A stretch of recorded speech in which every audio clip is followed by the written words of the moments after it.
ಆತ್ಮೀಯ ವಿದ್ಯಾರ್ಥಿಗಳೇ, ಪ್ರಥಮ PUC ಅರ್ಥಶಾಸ್ತ್ರ ಭಾಗ 2 ಭಾರತದ ಆರ್ಥಿಕ ಅಭಿವೃದ್ಧಿಯಲ್ಲಿ ಬರುವ 3ನೇ ಅಧ್ಯಾಯ. ಉದಾರೀಕರಣ, ಖಾಸಗೀಕರಣ ಮತ್ತು ಜಾಗತೀಕರಣದ ಒಂದು ಮೌಲ್ಯಮಾಪನದ ಬಗ್ಗೆ ಅಧ್ಯಾಯದ ಇದೆ. ಅದರಲ್ಲಿ ಪ್ರಮುಖವಾಗಿ ಹೊಸ ಆರ್ಥಿಕ ನೀತಿ ಅಂದ್ರೇನು, ಅದರ ಪ್ರಮುಖ ಅಂಶಗಳ ಬಗ್ಗೆ ಚರ್ಚೆ ಮಾಡಿ, ಹೊಸ ಆರ್ಥಿಕ ನೀತಿಯ ಹಿನ್ನೆಲೆ, ಅದರಲ್ಲಿ ಉದಾರೀಕರಣದ ಪ್ರಮುಖ ಅಂಶಗಳ ಬಗ್ಗೆ ಚರ್ಚೆ ಮಾಡಿದ್ದು. ಅದರ ಮುಂದುವರಿದ ಭಾಗ ಖಾಸಗೀಕರಣ, ಪ್ರೈವೇಟೈಸೇಷನ್ ಅಂತ ಬರುತ್ತೆ. ಇದರ ಬಗ್ಗೆ 1 ಅಂಕದ ಪ್ರಶ್ನೆ ಕೇಳಿದ್ದಾರೆ, ಖಾಸಗೀಕರಣ ಎಂದರೇನು ಅಂಥೇಳಿ.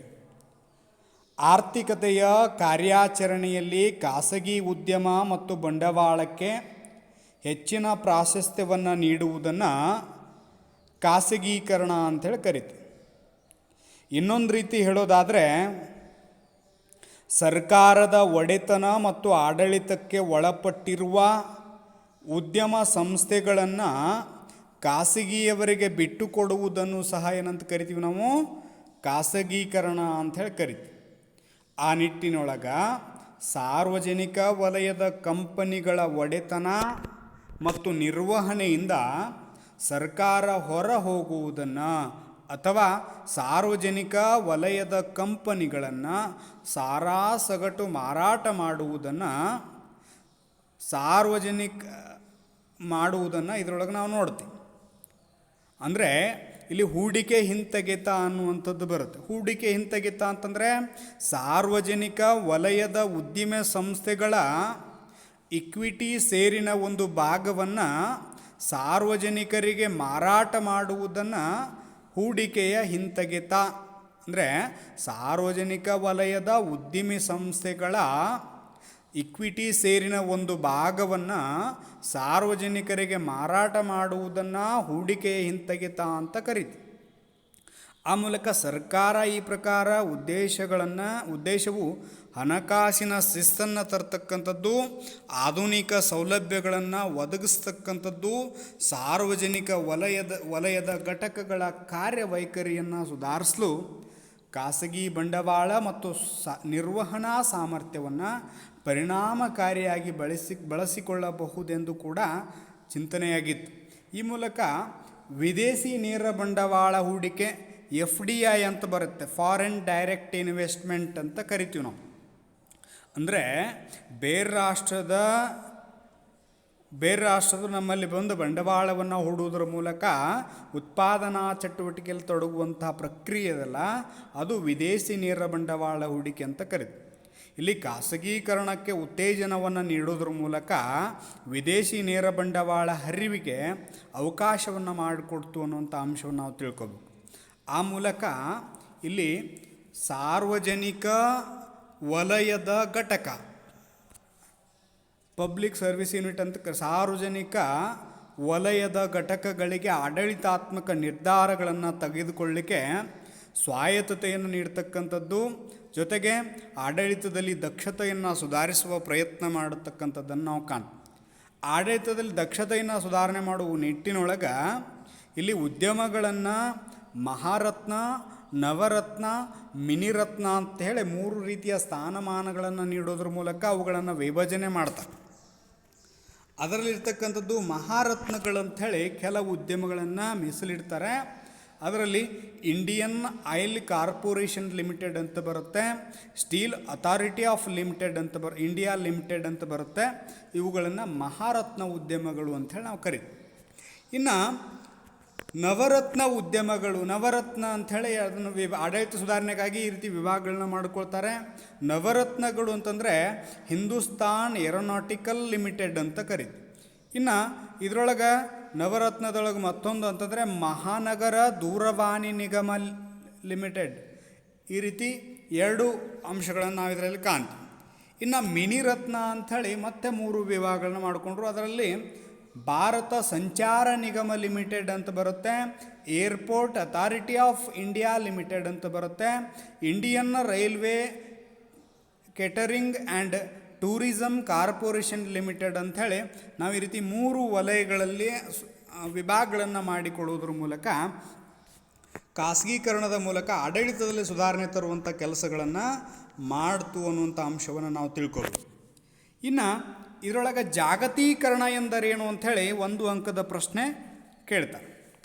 ಜಾಗತೀಕರಣ ಎಂದರೇನು ಅನ್ನುವಂಥ ಅಂಶಗಳ ಜೊತೆಗೆ ಇಲ್ಲಿ ಜಾಗತೀಕರಣ ಅಂದರೆ ಅಂತಾರಾಷ್ಟ್ರೀಯ ಪೈಪೋಟಿ ಸಾಮರ್ಥ್ಯವನ್ನು ವೃದ್ಧಿಗೊಳಿಸುವ ಮೂಲಕ ಆರ್ಥಿಕತೆಯನ್ನು ವಿಶ್ವದ ಮಾರುಕಟ್ಟೆಗೆ ತೆರೆದಿಡ್ತಕ್ಕಂಥ ಕೆಲಸ ಮಾಡೋದು. ಅಂದರೆ ಅಂತಾರಾಷ್ಟ್ರೀಯ ಪೈಪೋಟಿ ಸಾಮರ್ಥ್ಯವನ್ನು ವೃದ್ಧಿಗೊಳಿಸುವ ಮೂಲಕ ಆರ್ಥಿಕತೆಯನ್ನು ವಿಶ್ವದ ಮಾರುಕಟ್ಟೆಗೆ ತೆರೆದಿಡುವುದನ್ನು ಜಾಗತೀಕರಣ ಅಂತ ಕರೀತಾರೆ.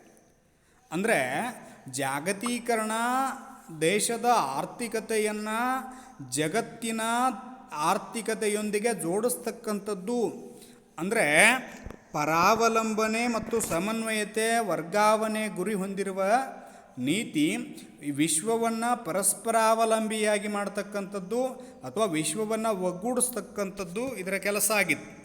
ಜಾಗತೀಕರಣ ಆರ್ಥಿಕ ಮತ್ತು ಸಾಮಾಜಿಕ ಭೌಗೋಳಿಕ ಸೀಮೆಗಳನ್ನು ದಾಟಿ ಹೋಗೋದ್ರ ಮೂಲಕ ಜಾಲವನ್ನು ಸೃಷ್ಟಿಸಿ ಮತ್ತು ಚಟುವಟಿಕೆಗಳನ್ನು ಒಳಗೊಂಡಿರ್ತಕ್ಕಂಥದ್ದು. ಜಾಗತೀಕರಣ ಸಹಸ್ರ ಮೈಲು ದೂರದಲ್ಲಿ ನಡೆಯುವ ಘಟನೆಗಳನ್ನು ಭಾರತದಲ್ಲಿ ನಡೆಯುವ ಘಟನೆಗಳು ಪ್ರಭಾವಿತವಾಗುವಂತೆ ಸಂಪರ್ಕ ಸೂತ್ರವನ್ನು ಜೋಡಿಸ್ತಕ್ಕಂಥ ಪ್ರಯತ್ನ ಮಾಡ್ತದೆ. ಆ ಮೂಲಕ ವಿಶ್ವವನ್ನು ಅಖಂಡವಾಗಿ ಪರಿವರ್ತನೆ ಮಾಡ್ತಕ್ಕಂಥದ್ದು, ಗಡಿರಹಿತ ಪ್ರಪಂಚವನ್ನು ನಿರ್ಮಾಣ ಮಾಡ್ತಕ್ಕಂಥದ್ದು ಇಲ್ಲಿ ಜಾಗತೀಕರಣದ ಮೂಲ ಧ್ಯೇಯ ಆಗಿತ್ತು. ನಿಮಗೆ ಪ್ರಶ್ನೆ ಬರುತ್ತೆ, ಹೊರಗುತ್ತಿಗೆಯ ಬಗ್ಗೆ ಟಿಪ್ಪಣಿಯನ್ನು ಬರೆಯಿರಿ ಅಂಥೇಳಿ ಪ್ರಶ್ನೆ ಬರುತ್ತೆ. ಅದಕ್ಕೆ ಸಂಬಂಧಪಟ್ಟಂಗೆ 4 ಅಂಕದ ಪ್ರಶ್ನೆ ಕೇಳ್ತಾರೆ. ಹೊರಗುತ್ತಿಗೆ ಅಂತಂದರೆ ಈಗಾಗಲೇ ದೇಶದ ಒಳಗಡೆ ಸೇವೆಯನ್ನು ಪೂರೈಸುತ್ತಿದ್ದ ಒಂದು ಕಂಪನಿ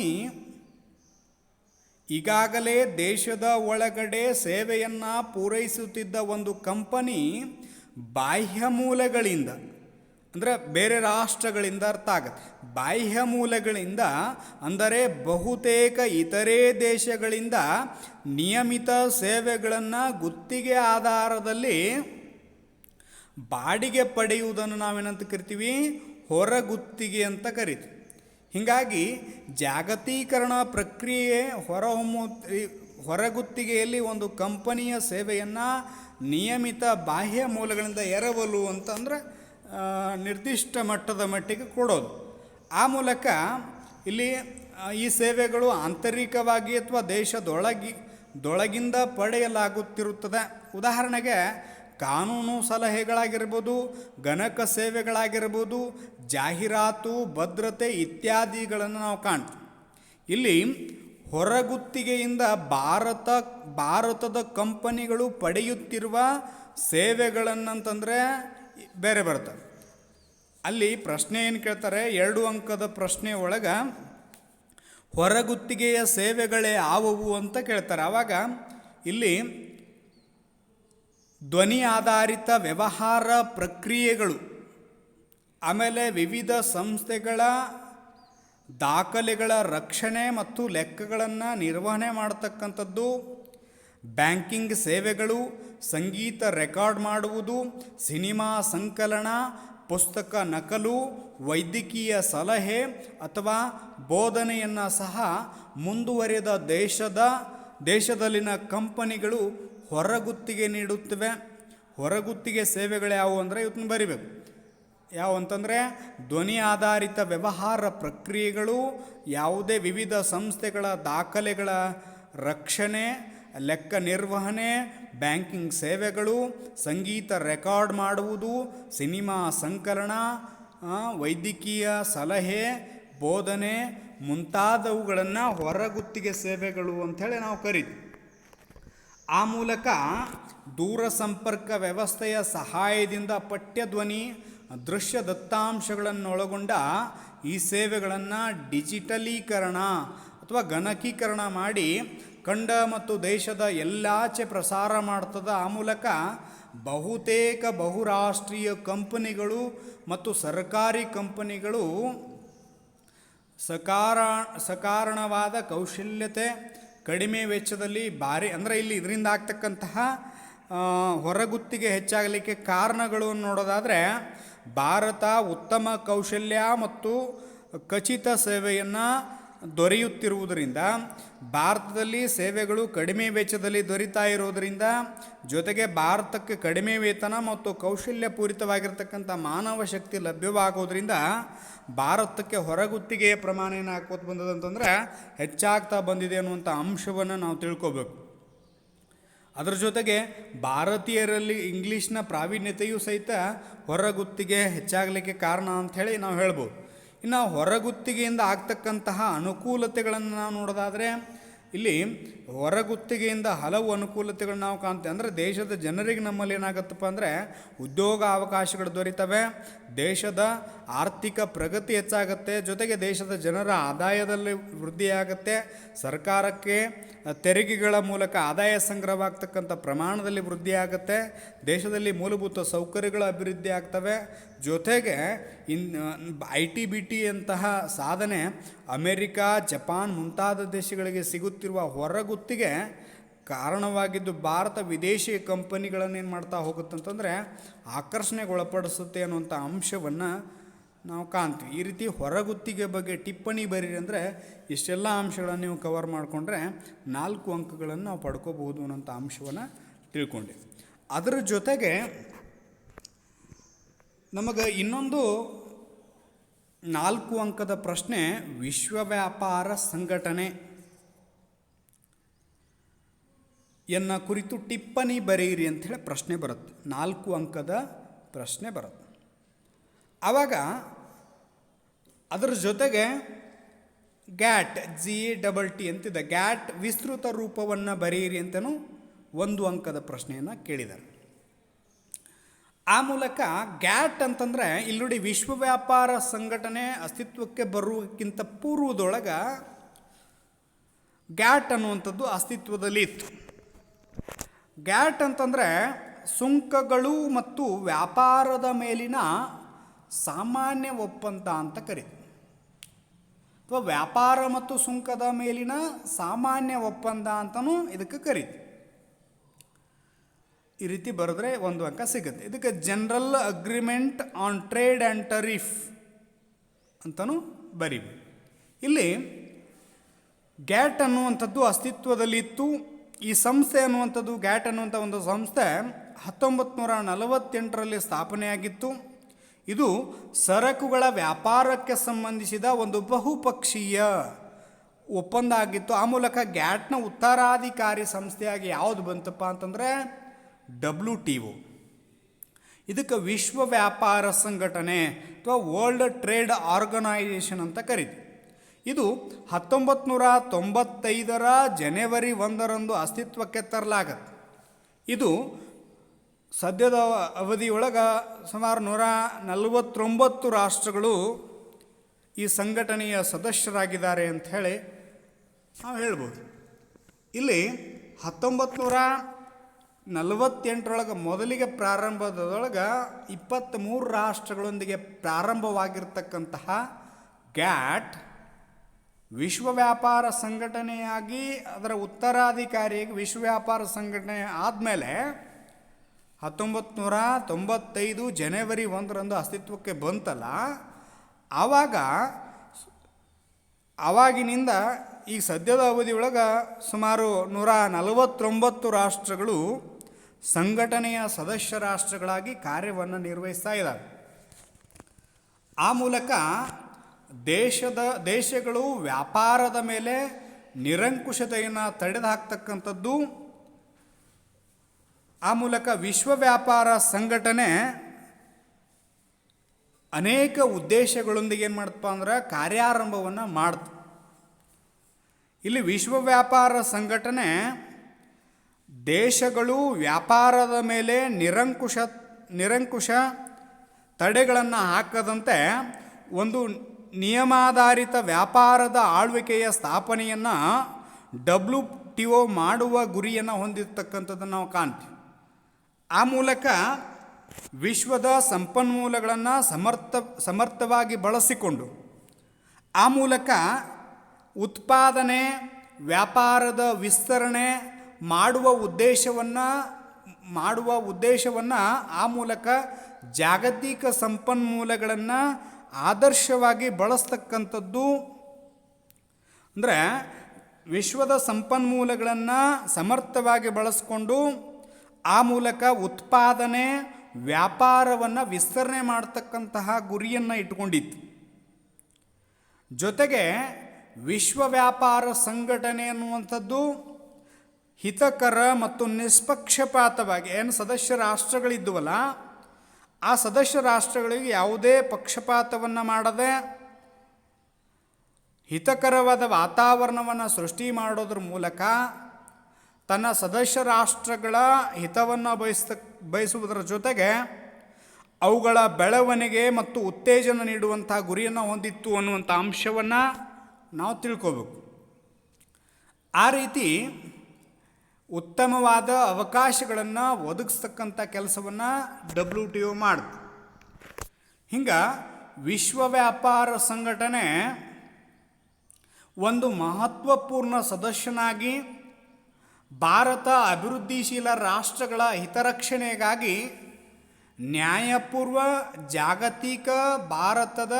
ಜಾಗತಿಕ ವ್ಯಾಪಾರ ವ್ಯವಸ್ಥೆಯ ರಕ್ಷಣೆ ಸಕ್ರಿಯವಾಗಿ ಅಲ್ಲಿ ಪಾಲ್ಗೊಳ್ಳುವಂತೆ ಏನು ಮಾಡ್ತು, ಮುಂಚೂಣಿಯಲ್ಲಿತ್ತು ಅನ್ನುವಂಥದ್ದನ್ನು ನಾವು ತಿಳ್ಕೋಬೇಕು. ಆ ಮೂಲಕ ಆಮದು ಮೇಲಿನ ಪರಿಮಾಣಾತ್ಮಕ ನಿರ್ಬಂಧಗಳನ್ನು ತೊಡೆದು ಹಾಕಿ, ಅಂದರೆ ಆಮದು ಏನು ಆಗ್ತಿದ್ವಲ್ಲ ಅದರ ಮೇಲೆ ಇರ್ತಕ್ಕಂತಹ ನಿರ್ಬಂಧಗಳನ್ನು ತೊಡೆದು ಹಾಕೋದ್ರ ಮೂಲಕ ಅಥವಾ ತೆಗೆದು ಹಾಕೋದ್ರ ಮೂಲಕ ಸುಂಕದ ದರಗಳನ್ನು ಕಡಿಮೆ ಮಾಡಿದೆ. ಮತ್ತು WTO ವಿಶ್ವ ವ್ಯಾಪಾರ ಸಂಘಟನೆ ಹೇಳಿರುವಂಥ ವ್ಯಾಪಾರದ ಮೂಲಕ ಉದಾರೀಕರಣದ ಬದ್ಧತೆಯನ್ನು ಭಾರತ ಉಳಿಸ್ಕೊಳ್ತು ಅನ್ನುವಂಥ ಅಂಶವನ್ನು ನಾವು ತಿಳ್ಕೋಬೇಕು. ಹಿಂಗೆ ವಿವಿಧ ದೇಶಗಳ ನಡುವೆ ಉದ್ಭವಿಸುವಂತಹ ವ್ಯಾಪಾರಿ ಸಂಬಂಧಗಳ ಸಮಸ್ಯೆಗಳು ಮತ್ತು ಭಿನ್ನಾಭಿಪ್ರಾಯಗಳನ್ನು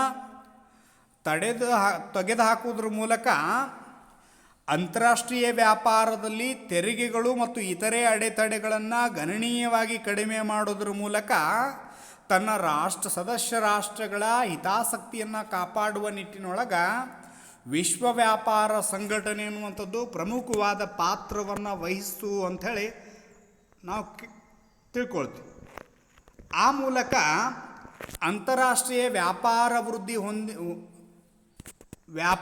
ಅಭಿವೃದ್ಧಿ ಹೊಂದಿದ ರಾಷ್ಟ್ರಗಳ ನಡುವೆ ನಡೆಯುವುದರಿಂದ ಭಾರತವು WTO ಸದಸ್ಯತ್ವವನ್ನು ಪಡೆದಿರುವುದರಿಂದ ಆಗುವ ಪ್ರಯೋಜನಗಳು ಕೆಲವು ವಿದ್ವಾಂಸರು ಪ್ರಶ್ನಿಸ್ತಾರೆ.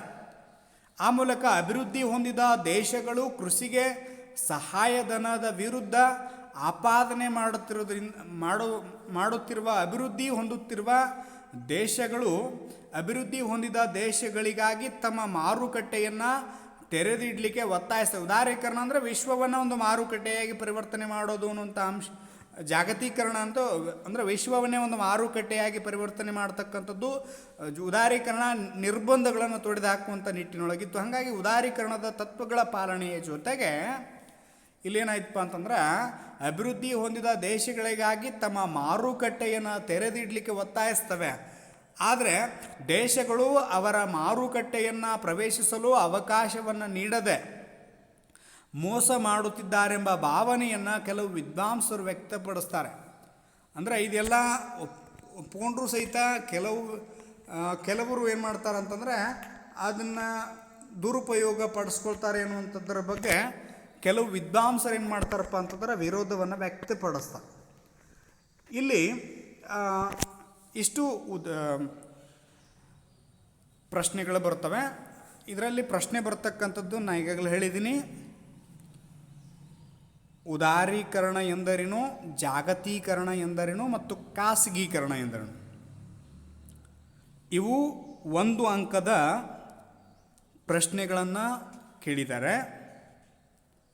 ಅದರೊಳಗೆ ಇವತ್ತು ಚರ್ಚೆ ಮಾಡಿದ ಕ್ಲಾಸ್ನೊಳಗೆ ನಾವು ಚರ್ಚೆ ಮಾಡಿರ್ತಕ್ಕಂಥ ವಿಷಯಗಳು ಖಾಸಗೀಕರಣ, ಅದರಲ್ಲಿ ಹೊರಗುತ್ತಿಗೆ, ವಿದೇಶಿ ನೇರ ಬಂಡವಾಳ ಹೂಡಿಕೆ. ಅದಾದ ಮೇಲೆ 4 ಅಂಕದ ಪ್ರಶ್ನೆಗಳಲ್ಲಿ ಬರ್ತಕ್ಕಂತಹ ಹೊರಗುತ್ತಿಗೆಯ ಬಗ್ಗೆ ಲಘು ಟಿಪ್ಪಣಿಯನ್ನು ಬರೆಯಿರಿ ಅನ್ನುವಂಥ ಅಂಶಗಳ ಬಗ್ಗೆ ಚರ್ಚೆ ಮಾಡಿದ್ವಿ. ಅದಾದ ಮೇಲೆ ವಿಶ್ವ ವ್ಯಾಪಾರ ಸಂಘಟನೆ ಅಂದ್ರೇನು, ಅದರ ಪ್ರಮುಖ ಉದ್ದೇಶಗಳನ್ನು ಈಗ ಚರ್ಚೆ ಮಾಡಿವಿ. ಅದಕ್ಕೆ ಸಂಬಂಧಪಟ್ಟಂಗೆ ಪ್ರಶ್ನೋತ್ತರಗಳನ್ನು ಈಗ ಬರಿಬೋದು. ಇನ್ನು ಈಗಾಗಲೇ ಮೊದಲಿನ ತರಗತಿ ಒಳಗೆ ಬರ್ತಕ್ಕಂಥ ಪ್ರಶ್ನೆಗಳನ್ನು ನೋಡಿದ್ವಿ ನಾವು. ಉದಾರೀಕರಣದ 1991ರ ಹೊಸ ಆರ್ಥಿಕ ನೀತಿಯ ಹಿನ್ನೆಲೆ ಬಗ್ಗೆ ಮೊದಲಿನ ತರಗತಿಯೊಳಗೆ ಚರ್ಚೆ ಮಾಡಿವಿ. ಅದಾದ ಮೇಲೆ ಉದಾರೀಕರಣದ ಪ್ರಮುಖ ಕ್ಷೇತ್ರಗಳನ್ನು ನೋಡೋದಾದರೆ ಅದ್ರ ಬಗ್ಗೆನೂ ಚರ್ಚೆ ಮಾಡಿವಿ. ಅದರೊಳಗೆ ಏನು ಹೇಳಿದ್ದೆ, ಉದಾರೀಕರಣದ ಪ್ರಮುಖ ಕ್ಷೇತ್ರಗಳು ಅಂತಂದಾಗ ಅಲ್ಲಿ ಕೈಗಾರಿಕಾ ವಲಯದ ನಿಯಂತ್ರಣ ರಹಿತತೆ, ಹಣಕಾಸು ವಲಯದ ಸುಧಾರಣೆ, ತೆರಿಗೆಯ ಸುಧಾರಣೆ, ಅದರೊಳಗೆ ಪ್ರತ್ಯಕ್ಷ ತೆರಿಗೆ ಮತ್ತು ಪರೋಕ್ಷ ತೆರಿಗೆ ಇತ್ಯಾದಿ ಅಂಶಗಳ ಜೊತೆಗೆ ವಿದೇಶಿ ವಿನಿಮಯದ ಸುಧಾರಣೆ, ವ್ಯಾಪಾರ ಮತ್ತು ಹೂಡಿಕೆ ನೀತಿಯಲ್ಲಿನ ಸುಧಾರಣೆ ಇತ್ಯಾದಿ ಅಂಶಗಳ ಬಗ್ಗೆ ಚರ್ಚೆ ಮಾಡಿ. ಇನ್ನು ಈ ಪಾಠದೊಳಗೆ ಬರ್ತಕ್ಕಂಥ ಇನ್ನು ಮುಂದಿನ ತರಗತಿ ಒಳಗೆ ಸುಧಾರಣೆಗಳ ಕಾಲದಲ್ಲಿ ಭಾರತದ ಅರ್ಥವ್ಯವಸ್ಥೆ ಬಗ್ಗೆ ಚರ್ಚೆ ಮಾಡೋದ್ರ ಜೊತೆಗೆ ಇದರಲ್ಲಿ ಮುಂದೆ ಬರ್ತಕ್ಕಂತಹ ಎಲ್ಲ ಪ್ರಶ್ನೋತ್ತರಗಳನ್ನು ಚರ್ಚೆ ಮಾಡೋಣ ಅಂತ ಹೇಳ್ತಾ ಈ ಕ್ಲಾಸನ್ನು ಮುಕ್ತಾಯಗೊಳಿಸ್ತೀನಿ. ಧನ್ಯವಾದಗಳು.